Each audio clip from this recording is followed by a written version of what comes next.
အားလုံးပဲမင်္ဂလာပါဒီနေ့ဖပြပြမယ့်အကြောင်းအရာလေးကတော့စာရေးဆရာမမလွန်သူရေးတဲ့ရာဇဝင်တွေကချစ်သူများဆိုတဲ့စာအုပ်လေးတွေကရှင်ခုံတန်နဲ့အမျှတန်းတာရင်ဆိုတဲ့အကြောင်းအရာလေးပဲဖြစ်ပါတယ်ဒါဝိဒ်မင်းကြီးသည်အသက်ကြီးရင်၍အိုသောအခါအဝိချုံ၍မနှွေးနိုင်သို့ဖြစ်၍ကျွန်တို့ကအသက်ပြိုသောကညာကိုအရှင်မင်းကြီးအဖို့ရှာပါရစေသူသည်မင်းကြီးကိုပြုစု၍ခါစားပါစေ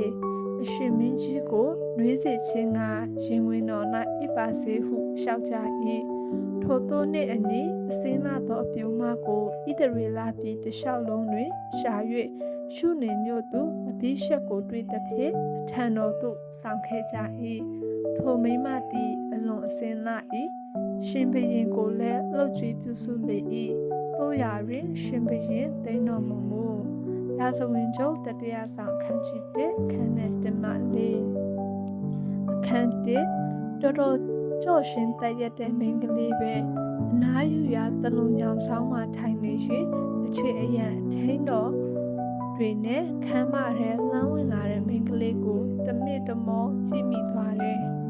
ရှင်သက်နေတဲ့နဖူးပြင်ထက်စံနယ်လေးတွေကကပိုးကယိုးနဲ့ဆွတ်ဖြူနေတဲ့ပိုးသားဝတ်စုံပိုးသားပဝါတွေကမင်းကလေးရဲ့အလားကိုပို့ပြီးတောက်ပသွားအောင်ထောင်းမထားသလိုပါပဲအနားရောက်လို့မျက်လွှာကိုချဒုတုတ်ခစားနေချိန်တွင်တွေ့ဝေတဲ့အကြည့်တွေနဲ့သူကလေးကိုနှေးကြည့်နေပြီးတော့မယ်အရှင်မင်းကြီးတက်တော်ရှိပါစေတက်တော်ရှိအမတ်ကြီးရဲ့အတန်တော်ကိုကြားတော့မှပြုံးကနေလှန့်သွားပြီးသတိပြန်ဝင်လာလို့အင်ဒရီဆဲလိုက်ရတယ်အရှင်မင်းကြီးအတွက်ဆက်တာမဲ့မင်းမပြူလေးပါဖယားအဘိရှက်လို့ခေါ်ပါတယ်ရှုနေမြို့သူလေးပါအရှင်မင်းကြီးစိတ်နှလုံးရွှင်လန်းဝမ်းမြောက်စွာလက်ခံတော်မူပါဖယားအမတ်ကြီးရဲ့စကားမှာဟင်းခနဲလေးတွဲတဲ့တပ်ပြင်းတစ်ချက်ကိုဘာကြောင့်မှမသိချမိသွားတယ်ဟောဖူးစေလို့ညင်တာတဲ့အတန်နဲ့ကျုပ်ပြောလိုက်ပေမဲ့မင်းကလေးရဲ့စက်ခနဲတုံခါသွားတဲ့ခန္ဓာကိုယ်ရဲ့လှုပ်ရှားမှုတော်နဲ့မုံမလာတဲ့မျက်နှာကြောင့်ကျုပ်နဲ့ဝမ်းနဲ့တလူဖြစ်သွားတာတအောက်စားမှတဖြည်းဖြည်းချင်းမော့လာတဲ့မျက်နှာလေးကိုတတိချချစာကြည့်လိုက်မိတယ်တော်လာတဲ့မင်းကလေးပဲဟန်ဆောင်မှုကင်းပြီးလူသားဖြူစင်တဲ့တောသဘာဝအလားကိုသူကလေးရဲ့မျက်နှာပေါ်မှာမြင်လိုက်ရတော့ကြည်နူးလိုက်တာတစ်ချိန်တည်းမှာပေါ်လာတဲ့နောက်ခံစားချက်တစ်ခုကတော့ကြေကွဲချင်းနဲ့ပြေးတဲ့အရင်လက်နေတဲ့သူ့မျက်ဝန်းတွေကြောင့်ကျုပ်ရင်နဲ့လဲကြေကွဲသလိုခံစားလာရတဲ့အဖြစ်ပါပဲစုံစည်းမိတဲ့သူ့မျက်ဝန်းတွေကအသက်မက်နေသလိုပါပဲလားနမီဘလို့ခေါ်ပါတယ်လဲမင်းကလေးအဘိရှက်လို့ခေါ်ပါတယ်ဖေယားအိုးတာယာလိုက်တဲ့အတန်းကြည်လင်ပြတ်သားနေတာပါပဲလားဝိနော်ထဲမှာစီစဉ်ဖြာကြနေစတဲ့စမ်းရည်တန်လေးခမ်းမဆောင်ထဲရောက်လာသလိုပါပဲ